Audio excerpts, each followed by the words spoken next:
पर अलाउद्दीन को बहुत जल्दी समझ में आ गया कि रणथंभौर के किले को जीतना इतना सरल भी, उसे बहुत जल्दी समझ में आ गया कि मेरे चाचा जी ने क्यों कहा था कि ऐसे 10 किलो को मैं मुसलमान के बाल के बराबर भी नहीं समझता कि यार जीत तो नहीं पाएंगे। अलाउद्दीन थोड़ा टेढ़ा आदमी था।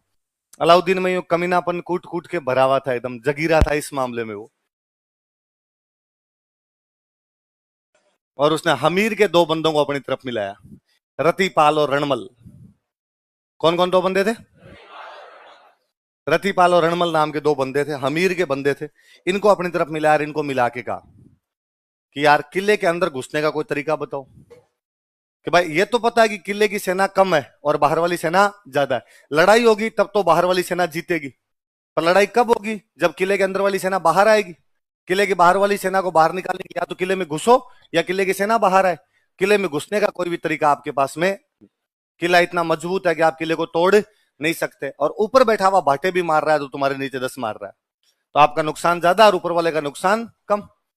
उसने रतिपाल रणमल को कहा कि यार अंदर घुसने का कोई तरीका है तो बता दो, कोई रास्ता हो तो बता दो। तो उनका भाई कोई रास्ता नहीं है, कोई तरीका।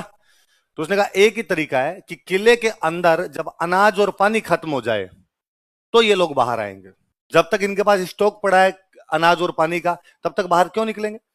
पर जब अनाज और पानी खत्म हो जाएगा तो भूखे और प्यासे मरने की अपेक्षा लड़ाई करना पसंद करेंगे, तो ये बाहर निकल जाएंगे।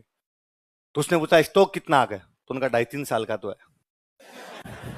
तो अलाउद्दीन ने कहा यार मजाक नहीं करते यार फालतू, सही सही बता दो यार क्या करना है। तो रतिपाल रणमल ने कहा कि हमें क्या मिलेगा यदि हम तेरे को अंदर जाने का रास्ता बता दें तो? तो अलाउद्दीन ने कहा कि मैं हमीर को मारने के बाद तुम दोनों भाइयों को रणथंभौर का राजा बना दूंगा। तो उनका तो हम बता देते हैं। देख वैसे तो किले के दरवाजे खुलेंगे नहीं जब तक अनाज पानी खत्म नहीं हो, लेकिन अंदर की सारी पब्लिक हिंदू है, इसलिए यदि पानी और अनाज में गाय का खून और गाय की हड्डियां मिला दी जाए तो ना तो ये पानी पिएंगे ना ये अनाज खाएंगे, फिर इनके लिए वो स्टॉक खत्म है और बाद में ये बाहर आके लड़ेंगे और कोई तरीका है नहीं। तो अलाउद्दीन ने कहा ये काम कौन करेगा भाई, अंदर गाय का खून मिलाने का, गाय की हड्डियां मिलाने का काम कौन करेगा? रतिपाल रणमल ने कहा ये हम कर देंगे। गाय काटी गई, उसका खून और हड्डियां रतिपाल रणमल को दिया गया। वो अंदर के आदमी थे, आते जाते रहते थे, वो किले के अंदर घुसे। ऐसा कहा जाता है उन्होंने रात में किले का जो तालाब था उसके अंदर वो जाके खून मिला दिया, जहां पे अनाज का स्टॉक पड़ा था वहां पे ले जाके हड्डियां मिला दी।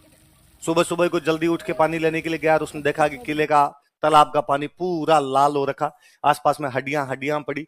और उसने आगे किले में चारों तरफ कहा कि किले का पानी खराब हो गया, इसमें गाय का खून मिल गया और अब ये पानी पीने योग्य। अब पूरी सेना वेना इकट्ठी वीर कहा भाई अब जब किले का पानी पीने योग्य नहीं है तो प्यासे मरेंगे। तो प्यासे क्यों मरे, जब मरना ही है तो दुश्मन के मार के मरे। भाई ये तो पक्का है कि अपने 8,000 है, बाहर वाले 80,000 है, तो अपने मरेंगे ये तो दिख रहा है, लड़ाई करेंगे तो। पर अपने 8,000 मरे तो इनके 20, 25, 30 तो लेके मरे, कुछ ना कुछ तो इनके लेके मरे अपने। तो कहा ठीक है अब दो दो हाथ किया जाए, अब लड़ाई की जाए। ऐसी लड़ाइयां जिनमें हार निश्चित होती थी, ऐसी लड़ाइयां जिनके अंदर ये पक्का था कि बाहर निकलेंगे तब दुश्मन किसी भी सूरत में अपने को जीतने नहीं देगा, ऐसी लड़ाइयां जिनमें पक्का था कि मरेंगे, जिंदा नहीं रह सकते। 8,000 आदमी को 80,000 से लड़वाओगे तो भले कितने ही बहादुरों, पर संख्या संख्या ही होती है। अगला संख्या बल जब इतना बड़ा है तो आपको मारेंगे वो। इन लड़ाइयों को बोलते थे साका। क्या बोलते थे? फिर वो अंतिम विकल्प होता था, अब अपने पास और कोई ऑप्शन नहीं है, अब लड़ना है। और साकों के रिजल्ट बड़े शानदार है अपने। यदि राजस्थान के साकों के कोई रिजल्ट देखे तो रिजल्ट इस प्रकार के मिलेंगे कि अपनी तरफ से यहां से बंदे लड़े हैं 5,000, 6,000, सामने की तरफ से लड़ रहे थे 50,000, 60,000। शाम का रिजल्ट ये है कि 5,000 आदमी लड़ते हुए मरे गए, लेकिन सामने वालों के 35 मर गए, सामने वालों के 28 मर गए, सामने वालों के 27 मर गए।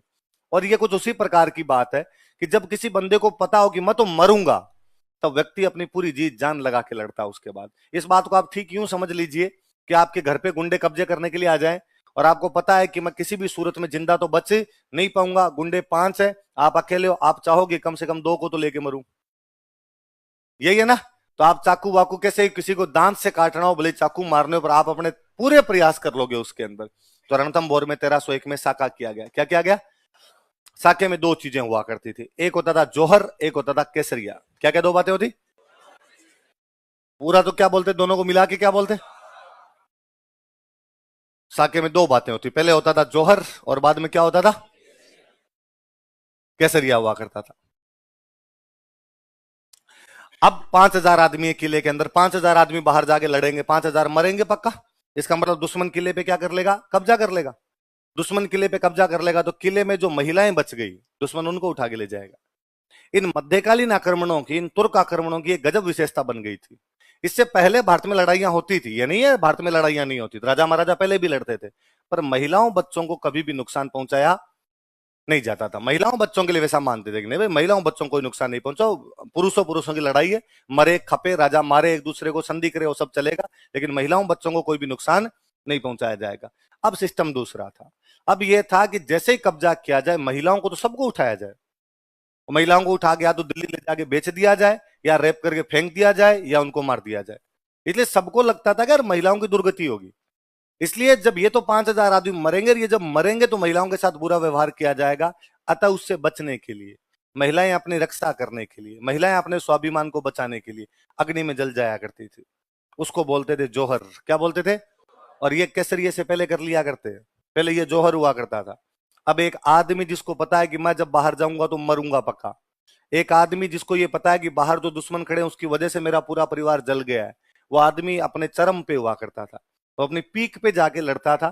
फिर उसके जिंदगी का उद्देश्य केवल और केवल ये हुआ करता था कि दुश्मन को अधिकाधिक नुकसान पहुंचाया जाए, दुश्मन को अधिक से अधिक हानि पहुंचाई जाए।